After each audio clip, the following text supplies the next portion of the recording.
నమస్తే ఆంధ్రప్రభకి స్వాగతం. నేను ప్రియా కౌశిక్. ప్రస్తుతం మనతో పాటు మామిడి గిరిధర్ గారు ఉన్నారు. వారితో మాట్లాడదాం. హలో సార్, నమస్తే. నమస్తే అమ్మా. నమస్తే. నీకు ప్రేక్షకులందరికీ నా నమస్కారాలమ్మా.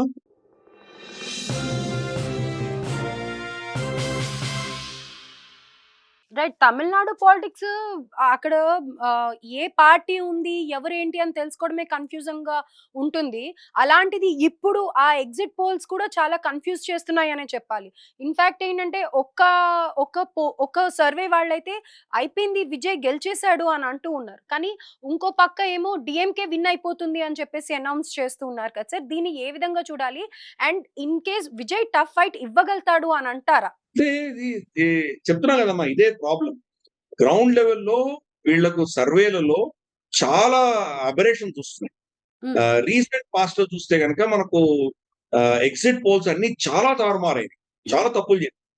లా గత సంవత్సరం అంటే 2024లో జరిగినటువంటి జనరల్ ఎలక్షన్స్ సార్వత్రిక ఎన్నికలలో బీజేపీకి 400 పైచిలుకు సీట్లు వస్తున్నాయని జెప్పి ఇచ్చిన సర్వేలు ఉన్నాయి. హ్మ్. ఆహ్, లేదా 300 పైచిలుకు వస్తున్నాయని చెప్పినవున్నాయి. ఎవరు కూడా 270, 280 కంటే తక్కువొస్తాయని చెప్పిన సర్వేనే లేదు. ఓకే.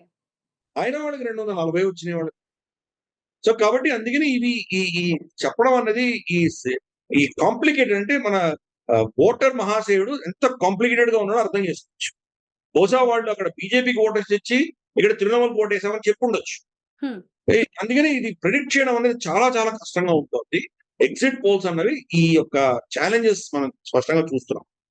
కానీ జనరల్ ట్రెండ్స్ మనం ఇందాక నేను చెప్పినట్టు వలస కార్మికులు రావడము, తర్వాత వీళ్ళు ఎవరికి ఓటేసారో చెప్పకపోవడము, మహిళల ఓటింగ్ పర్సెంటేజ్ పెరగడము, మన చీఫ్ ఎలక్షన్ కమిషనర్ ఇచ్చిన స్టేట్మెంట్ ఏంటంటే, బ్రిటిష్ వాళ్ళు వెళ్ళిపోయినప్పటి నుంచి 1947 నుంచి ఇంతవరకు హైయెస్ట్ పోలింగ్ పర్సెంటేజ్ అన్నది ఈసారి మనం చూసాము. 92.1% ఓటింగ్ ఈసారి జరిగింది అని చెప్పారు. అంటే మరి జనరల్‌గా ఇంత పెద్ద మోతాదున ఓటింగ్ జరిగిందంటే గనక ప్రభుత్వాన్ని దించేసి కొత్త ప్రభుత్వం తీసుకురావడానికే అని జనరల్‌గా మనం చూస్తున్నాం friends. Majority of the cases. కొన్ని కేసుల్లో ఏమవుతుందంటే, ఆ ప్రభుత్వాన్ని నిలబెట్టుకోవడం కూడా ఓటేసేటువంటి ఉదంతాలు. రైట్. సో, కానీ ఇక్కడ యాంటీ ఇన్కంబెన్సీ ఉంది. 3 సార్లు ఆవిడ చీఫ్ మినిస్టర్‌గా ఉన్నారు. ఇన్ని ఇష్యూస్ ఉన్నాయి. కరప్షన్ ఉంది. శారదా స్కామ్ లాంటివున్నాయి. మహిళల ఇష్యూస్ ఉన్నాయి. ఎన్నో ఇష్యూస్ ఉన్నాయి కాబట్టి, అటువంటి ప్రభుత్వాన్ని నిలబెట్టుకోవడం కోసం ఎక్కడి నుంచో వచ్చి వీళ్ళు ఓటేస్తున్నారు అనుకోవడం కొంచెం అంత ఈజీగా మనం యాక్సెప్ట్ చేయలేనటువంటి పరిస్థితి. కాబట్టి 2 పక్షాన ఉంది. ఒకటి ముస్లిం వాళ్ళు బీజేపీ రాకూడదు అని చెప్పి ఏస్తున్నటువంటి ఓటు ఆవిడకి అది బలం తప్పకుండా ఉంది. ఎస్పెషల్లీ సెకండ్ ఫేజ్‌లో చాలా స్ట్రాంగ్‌గా ఆ ఓట్ అనేది మనం ప్రభావం చూపిస్తుంది. రైట్. 2 యాంటీ ఇన్కంబెన్సీని బీజేపీ ఎంత మేరకు ఎన్‌కాష్ చేసుకుంది. కేంద్ర బలగాల్ని అక్కడ దించడంతోటి ఓటింగ్ పర్సెంటేజ్ పెరిగింది. ఓటు వేసే వాళ్ళని గతంలో ఓటు వేయనివ్వకుండా బాంబులు పేల్చి, వాళ్ళని బెదిరించి ఆహ్, పోలింగ్ బూత్ దాకా కూడా రాకుండా ఆపినటువంటి ఉదంతాలు గతంలో చూసాం మనం 2021లో. దానికి భిన్నంగా ఈసారి అందరొచ్చి ఓటు వేయగలిగారు. సురక్షితంగా ఓటు వేయగలిగారు. కాల్పులు జరగలేదు. లాస్ట్ ఇయర్ కూడా ఫైరింగ్ జరిగింది. ఈసారి ఫైరింగ్ జరగలేదు. లాఠీ చార్జ్‌లు జరిగినాయి. ఏదో మాల్డా, ముర్షిదాబాద్ 2, 3 ప్రాంతాల్లో జరిగినాయి గానీ, చాలా పీస్‌ఫుల్‌గా జరిగిందని చెప్పాలి. బెంగాల్‌లో నార్మల్ సిట్యుయేషన్ కంపేర్ చేసి చూస్తే ప్రతి సంవత్సరం ఒక 20, 30 మంది చనిపోతుండేవాళ్ళు. ఈ పోల్ వయలెన్స్ తోటే. ఈ సంవత్సరం ఎవరు చనిపోలేదు. రైట్. కాబట్టి కేంద్ర బలగాలొచ్చిన తర్వాత చాలా వాళ్ళు యాహ్! ఫోర్స్, సెక్యూరిటీ ఇచ్చారు కాబట్టి ఇంత పర్సెంటేజ్ వచ్చింది. ఓటింగ్ జరిగింది. ఆహ్, ధైర్యం ఇచ్చారు కాబట్టి ఓటేసారు. ధైర్యం వచ్చిన తర్వాత ఓటు ఎవరికి వేస్తారు? ప్రభుత్వాన్ని దించడానికే వేస్తారు. కాబట్టి బీజేపీ గెలుస్తుంది. సో, ఈ నేరేటివ్స్ అన్నీ ఉన్నాయమ్మా. అందుకని బెంగాల్ అనేది very, very difficult to predict at this stage. Right. అయితే my last question is like ఇప్పుడు ఇది కొన్ని ఎగ్జిట్ పోల్స్ ఇస్తున్న ప్రకారం బీజేపీ ఇదే గెలుపు అయితే గనక, ఇది రాష్ట్ర గెలుపే కాకుండా ఐడియాలజీ విక్టరీగా కూడా చూడాలంటారా? మా ఐడియాలజీ అన్నది ఆహ్, ఐడియాలజీలో కమ్యూనిస్టులు తక్కువ తిన్నారా? వాళ్ళు 25 సంవత్సరాలు, 30 సంవత్సరాలు పాలించారు గదా! హ్మ్. ఏమైందది? సో, ఇవన్నీ గూడా ఏంటంటే ఐడియాలజీ అన్నది సెకండరీ అమ్మ. ఎలక్టోరల్ పాలిటిక్స్ ఎస్పెషల్లీ భారతదేశం. అరిథమెటిక్స్ మనకు మ్యాథమెటిక్స్, కెమిస్ట్రీ ఎక్కువ పనిచేస్తాయి. హ్మ్. హ్మ్. మ్యాథమెటిక్స్ ఎక్కడ పనిచేస్తాయంటే కోఎలిషన్. మీరు ఎటువంటి ఆహ్, మనకు గ్రూప్స్ మీరు కలుపుకొని వెళ్ళారు. దాని ఆధారంగా ఆ ఓటింగ్ ప్యాటర్న్. ఫర్ ఇన్స్టెన్స్ అస్సాంలో మనం చూస్తున్నాం. అస్సాంలో ఏం చేశారు వాళ్ళు? బీజేపీ, ఏజీపీ తర్వాత ఒక బోడో పార్టీ ముగ్గురు కలిపి వెళ్ళారు. సో మేజర్ గా ఉన్నటువంటి ఈ 3 అంశాలు కూడా ఈరోజు ఒక కుటుంబంలో ఉండడం తోటి ఆబ్వియస్లీ ఓటింగ్ పర్సెంటేజ్ అక్కడ పెరుగుతుంది.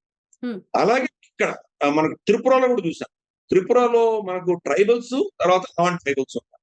బీజేపీ వాళ్ళిద్దరిని కలిపి దాంతోటి వాళ్ళకి బంపర్ మెజారిటీగా త్రిపురలో గెలిచారు. సో ఇది మ్యాథమెటిక్స్. మనకి ఇక్కడ తెలుగు రాష్ట్రాల్లో మనకు తెలుసు రెడ్డి, కాపు, వెల్మ, ఎస్సీ, ఎస్టీ, మనకు బీసీ, ఓబీసీ ఇలా కొన్ని కూటములు ఉన్నాయి. ఆ 2-3 కూటములు కలిపితే కనుక గెలిచేటువంటి అవకాశాలు ఉన్నాయి. కాబట్టి అదొకటి మ్యాథమెటిక్స్. 2 కెమిస్ట్రీ. మనం చూస్తే కనుక అంటే మన రాష్ట్రాల ఎగ్జాంపుల్ తీసుకొని మనం కంపేర్ చేసుకోవచ్చు.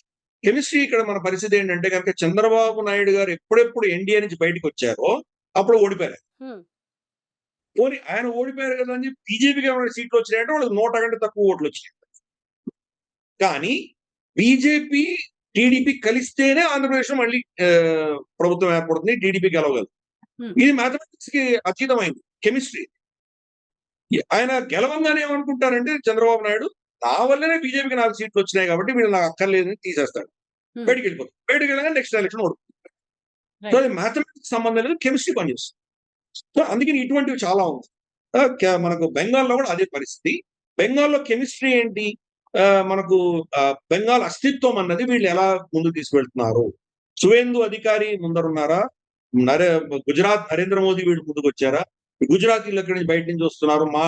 మాటి మానుస్ అన్నది ఒక నినాదం ఆవిడ తీసుకువెళ్ళింది. మచిలీ ఈసారి చేపలు తినేవారు మీరు వస్తే కనుక, వీళ్ళు వస్తే కనుక గుజరాతీలందరూ వెజిటేరియన్స్. ఇటువంటివి నేరేటివ్స్ అని కూడా తీసుకెళ్ళారు. అంటే మ్యాథమెటిక్స్ అంటే కూడా కెమిస్ట్రీ ఎక్కువ పనిచేస్తాం. సో దీన్ని కౌంటర్ చేయడానికి బీజేపీ వాళ్ళు ఏం చేశారు? వాళ్ళ లీడర్స్ అదే పనిగా వెళ్ళి అక్కడ చేపలు తినడం, అక్కడ చేపలు తిన్న వాళ్ళతో కూర్చోవడం, దాన్ని కౌంటర్ చేయడానికి మేము అలాంటిది ఏం చేయమని చెప్పేసి వీళ్ళు చెప్పడం. సో ఈ యొక్క డైనమిక్స్ లో మనం ఈ కాంప్లికేషన్స్ అనేవి ప్రజలు ఎలా ప్రవర్తిస్తారు అన్నది very difficult to watch. Assam లాంటి దాంట్లో క్లియర్ కట్ మనకు తెలుస్తుంది. ఆడ ఒక్కటంటే ఒక్క సర్వే కూడా కాంగ్రెస్ గెలుస్తోందనో, కాంగ్రెస్ ఛాలెంజ్ ఇవ్వగలుగుతోంది అన్నటువంటి ఒక్క సర్వే కూడా చెప్పారు. కానీ చాలా స్పష్టంగా ఉంది.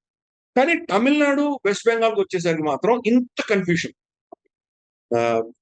వర్టికల్ స్ప్లిట్ అయ్యారు. 3 కూటమిలో ఫార్మ్ అయ్యి ఒకరేమో టీఎంసీ గెలుస్తుంది అంటారు, ఇంకొకరేమో బీజేపీ గెలుస్తుంది అంటారు, ఇంకోరేమో హంగ్ అంటారు. తమిళనాడులో కూడా అదే పరిస్థితి. ఎందుకంటే అక్కడ ఉన్నటువంటి వైవిధ్యం, అక్కడ ఉన్నటువంటి కెమిస్ట్రీ, మ్యాథమెటిక్స్ 2 కూడా వీళ్ళకి ఎవరికి అర్థం. Thank you sir. Thank you so much.